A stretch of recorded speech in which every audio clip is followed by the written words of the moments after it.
les amis, j'espère que vous allez bien. Donc voilà, l'exercice difficile hein, de se présenter devant une caméra. Donc voilà, je m'appelle Fred Moreno, j'ai 43 ans, bientôt 44 d'ailleurs, j'aurai 44 ans fin juillet.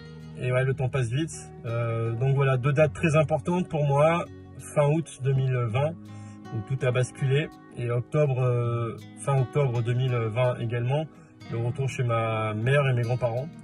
Donc par respect pour mon passé, je ne parlerai pas de ce qui m'est arrivé, hein. C'est pas le sujet. En tout cas, c'est ce qui m'a mené réellement à prendre des décisions que j'ai prises aujourd'hui. Donc voilà, donc fin octobre 2020, retour chez mes grands-parents et ma maman, que je remercie d'ailleurs de m'avoir accueilli. Parce qu'à ce moment-là, je ne savais pas réellement où aller. Alors c'était assez compliqué. Quand on ne sait pas où on va, ben on va nulle part, hein, comme on dit. Et puis donc j'ai une personne qui m'a beaucoup aidé, qui s'appelle Fred, qui est un mec juste génial, qui m'a aidé enfin un petit peu à sortir la tête de l'eau. Et du coup, grâce à une personne qui s'appelle Kevin Trudeau, j'ai écouté ses audios et réécouté ses audios, et puis j'ai commencé un petit peu à faire de la marche. Je marchais 5-10 km par jour à peu près, mais et puis j'ai augmenté la cadence au fur et à mesure du temps. Ma maman allait marcher avec moi, c'est énorme. Ma maman allait marcher avec moi l'après-midi, et en 7 mois elle a perdu quelque chose comme 6 ou 7 kilos, donc juste énorme. Elle a retrouvé son corps de jeune femme. Elle n'avait pas eu ce poids depuis une trentaine d'années, je crois. Juste fabuleux. Et du coup je me suis mis à marcher, beaucoup marché. Et puis après derrière j'ai rencontré une personne qui s'appelle Eric, qui est devenu du coup mon coach mental, mon coach de vie. Une personne incroyable hein, qui me suit depuis quasiment 7 mois aujourd'hui. Une fois par semaine, on se connecte ensemble et on échange, et il m'apprend énormément. C'est une personne qui accompagne les gens en fin de vie. On apprend énormément justement sur ces personnes hein, quand ils sont en fin de vie. La seule chose qu'ils regrettent, c'est les choses qu'ils n'ont pas fait. Donc quelque part ça m'a fait tilt un tout petit peu. Ensuite, écoutez, j'ai cherché le but de mon existence, que j'ai eu beaucoup de mal à trouver, évidemment, comme tout le monde. Je pense qu'on est tous un petit peu perdus par rapport à ça. On se lève le matin, enfin en tout cas moi je me levais le matin sans but, et je me couchais le soir de la même manière, c'est-à-dire sans but. Je voulais pas du tout me reprendre un appartement ou une maison et reconstruire ma vie avec une femme, parce que j'en avais pas envie. Et du coup c'est vrai que donc être chez mes parents, chez mes grands-parents, et pas de retrouver de sens à ma vie, ça a été compliqué hein. Du coup j'ai beaucoup cherché, évidemment. La marche m'a beaucoup aidé. Et puis à un moment donné, j'ai rencontré aussi par le biais de Fred, mon pote, j'ai rencontré un coach sportif, un préparateur physique hein, principalement de musculation, qui s'appelle Raphaël, qui a commencé à me suivre, et du coup ça fait aujourd'hui, je crois que c'est le 4e mois où il me suit. Je fais de la muscu 3 fois par semaine, enfin muscu on va dire plutôt gainage, abdos, pompe et tout ce qui s'ensuit, donc vraiment quelque chose de militaire. Et donc du coup je me suis aussi entraîné, en plus de la marche, je me suis mis à faire 3 fois par semaine de la muscu, et au fur et à mesure du temps il y a beaucoup de choses qui se sont mis en place. J'avais un petit peu un rêve fou il y a très longtemps, un rêve fou de faire un long voyage hein, à vélo ou à pied, peu importe, je m'en foutais. Et du coup, ça a refait surface, évidemment, parce que aujourd'hui, je pense que c'était le moment de prendre ce genre de décision. Et du coup, j'ai commencé à m'entraîner sérieusement pour ce voyage. Alors à la base, je voulais faire un tour du monde hein, il y a très longtemps, mais mon rêve était trop grand par rapport à ce que j'étais capable de faire. Et au niveau mental et au niveau physique aussi, aujourd'hui, mental et physique, tout est ok. De toute façon, mentalement, j'ai rien à perdre. Donc tout a gagné quelque part. Le temps, pour moi aujourd'hui, il n'y a plus de temps. C'est tous les jours dimanche. Il n'y a vraiment j'ai plus aucune obligation sur rien. Alors évidemment que j'ai une famille, hein, j'ai des amis et une famille, mais ils auront mon téléphone, et on s'appellera de toute façon, c'est une certitude. Donc voilà, donc du coup j'ai décidé de partir à l'aventure. Le premier défi sera Saint-Jacques-de-Compostelle. Et puis du coup je voulais le faire à pied au départ, et puis à pied je me suis dit putain ça fait un peu long quand même, faire 50 km par jour à pied, ça va être assez compliqué. Et du coup je me suis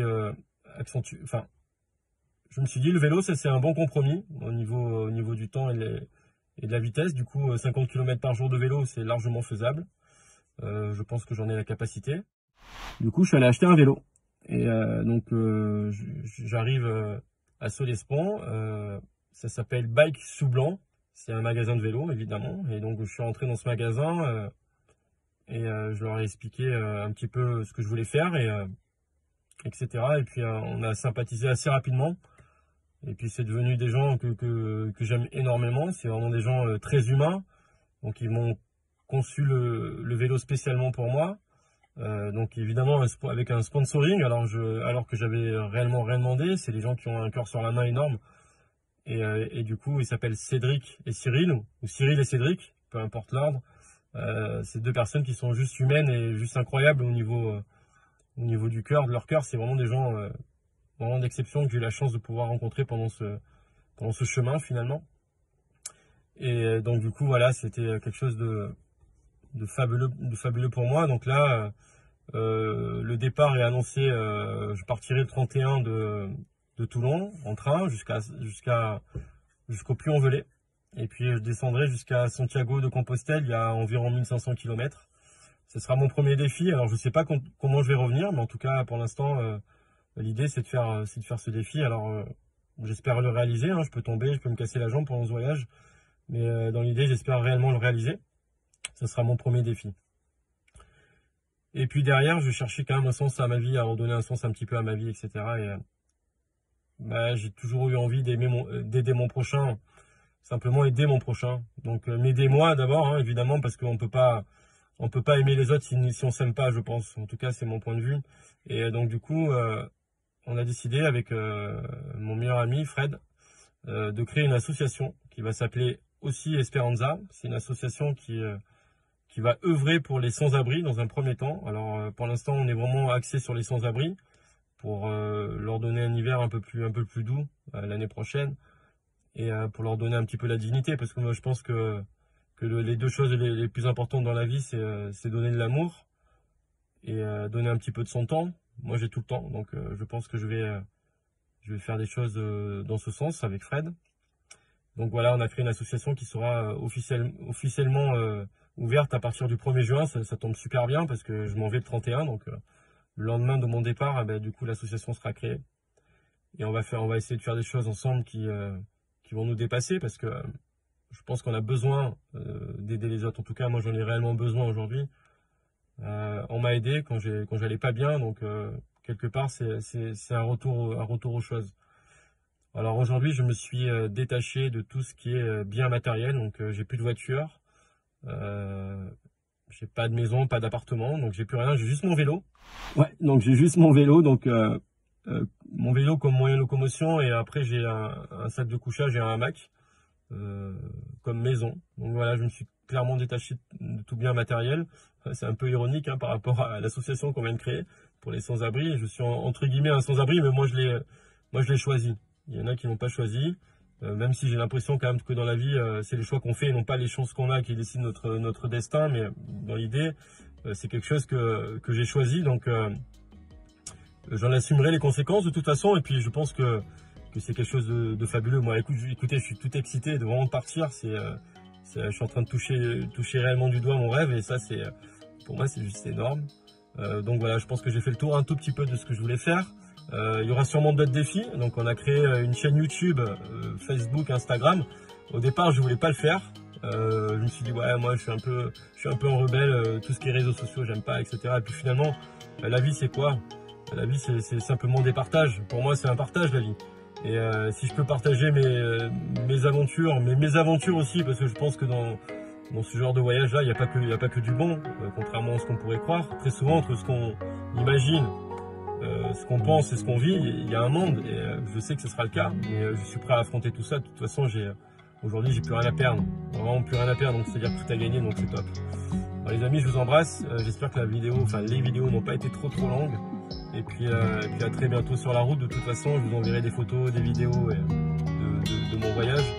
Il y aura d'autres défis que je dirai au fur et à mesure du temps, parce que on va déjà essayer de faire Compostelle déjà, dans le premier temps. Il y a 1500 km, déjà un défi de taille. Hein. Je pense que on va voir si j'arrive à le faire, mais c'est déjà un défi de taille. Et bon, les amis, écoutez, passez une belle journée et prenez soin de vous.